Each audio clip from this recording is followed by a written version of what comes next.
Go. Hello, my name is Phil Dockery. Welcome to this mini documentary for the 63rd Army Air Force's Contract Pilot Training School, located in Douglas, Georgia. I'm standing on the site of the 63rd school where over 10,000 cadets learned to pilot everything from bombers to fighters and served in World War II.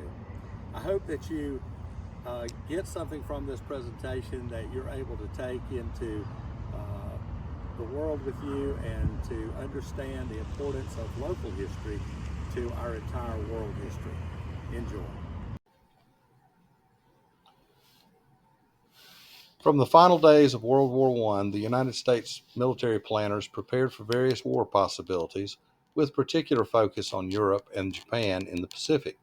In the late 1930s, although the United States was still experiencing isolationist tendencies despite the beginning of war in Europe, these planners realized that, in terms of aviation as a factor in warfare, the U.S. could never produce the number of pilots required to sustain the effort through traditional means such as West Point or Annapolis. Therefore, President Roosevelt proposed, and Congress accepted, the Civilian Pilot Training Act of 1939. This act, revised in 1942 to include the training of aviation technicians and mechanics, authorized the Civil Aeronautics Authority to train civilian pilots or conduct programs for such training. With this act, the framework was in place for colleges and universities and civilian flying schools throughout the nation to partner with the Army to produce pilots. With the passage of the Civilian Pilot Training Act, Mr. Wesley Raymond, a civilian of Macon, Georgia, who held interest in several area civilian flight schools, after an extensive search, settled on Douglas, Georgia as a potential site for an Army Air Forces contract school. Raymond, working closely with South Georgia College and the Civilian Aeronautics Administration to establish a CAA program at the college. This program formed the core of the AAF school in Douglas. Since the amount of time required to convert the college's airport was very little, the Army was eager to join with Mr. Raymond. And so, on 29 June 1941, construction began on the facility, and on 23 August 1941, the base was formally activated. By 11 September 1941, the first group of 5 PT-17 trainers arrived at the base. The month of September consisted of training of flight instructors, mostly civilians, in the Army way of flying and also military protocol. The aerial photograph, circa 1942, shows the layout of the base. Note the large number of barracks, commissary, and hospital, among other buildings.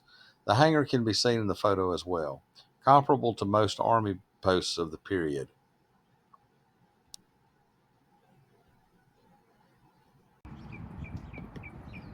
The commissary now houses the Museum of the 63rd Army Air Force Pilot Training School. A key product of preservation efforts, the museum is small but has an effective and interesting presentation. The administration building housed a variety of offices and served a number of important functions such as in-processing, payroll, leave, and of course, processing of progress and eventually assignments either to duty or to the next level of training school.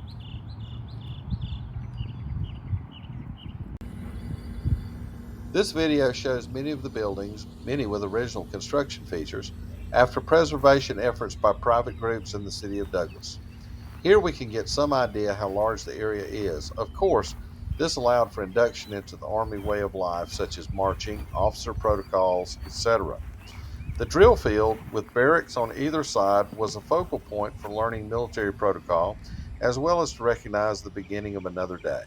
The runway and main hangar that was used during training is located behind the barracks building on the edge of the drill field. The main hangar provided shelter for aircraft from weather and a base for maintenance and general storage.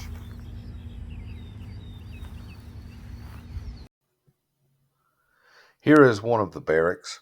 It is amazing how what one would be presumed to be rather hasty construction would result in such quality of construction lasting beyond 80 years. Very little restorative work has been necessary. Another barracks example. This building served as both a barracks and an administrative building. This placard shows members of the 63rd Army Air Force Preservation Society who were key to preservation of the base.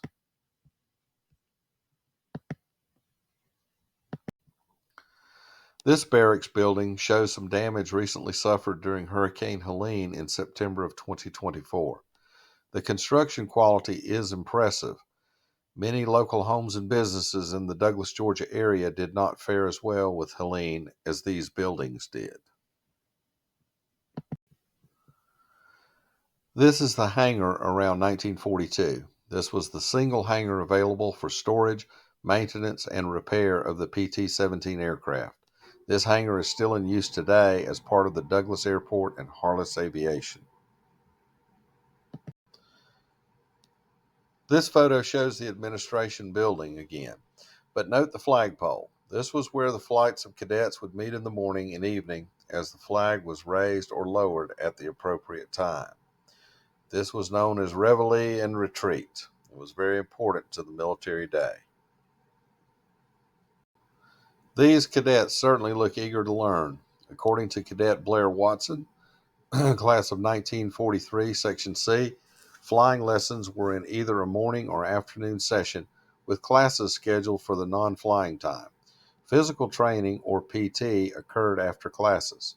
Watson stated that although military training such as marching and saluting took place, the atmosphere seemed very relaxed for an Army base. Mass drills and push-ups put a damper on the day. Primary, the basics of flying, flight instruction consisted of log time in the Stearman PT-17 trainer. Many female aviators and aircraft technicians and mechanics were trained at the Douglas site as well.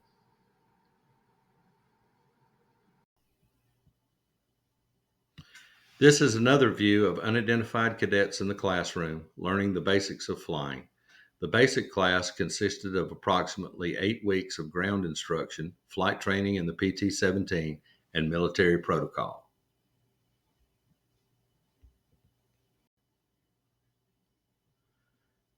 Members of the class of 1943 in an unidentified section gather together just prior to flight instruction.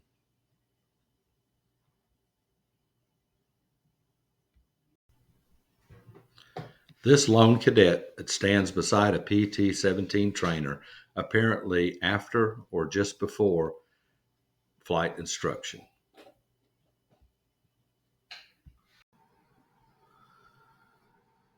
This is a photo of the cadet class of 1945, one of the last classes to graduate from the 63rd. The Stearman PT-17 bi-wing was the primary training aircraft used at the Douglas base. The Stearman was initially developed in 1933 and was in Army and Navy operation by 1935. By 1941, a total of 60 PT-17s were in use at civilian pilot training bases around the United States. It had an open tandem cockpit design which allowed for both instructor and student to fly at the same time. Many PT-17s are still in use today as crop dusters and in air shows around the country.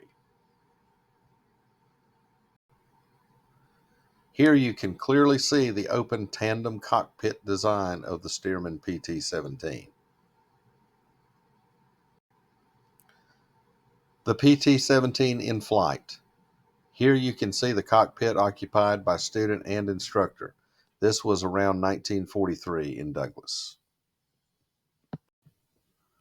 So, what was the impact on the community of Douglas? There were many lasting effects.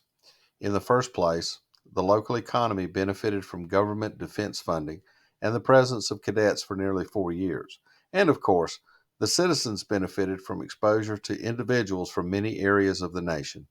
Today, two lasting effects are present. First, the Douglas Regional Airport is a direct result of the 63rd Army Air Force Training Base, using many of the same facilities.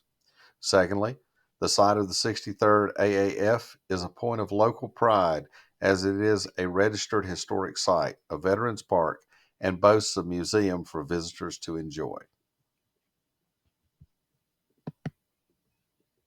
I hope that you've enjoyed this presentation of the 63rd Army Air Force's Pilot Training School. I want you to take from this the notion that history is so important, not only from a world perspective, but also from a local perspective.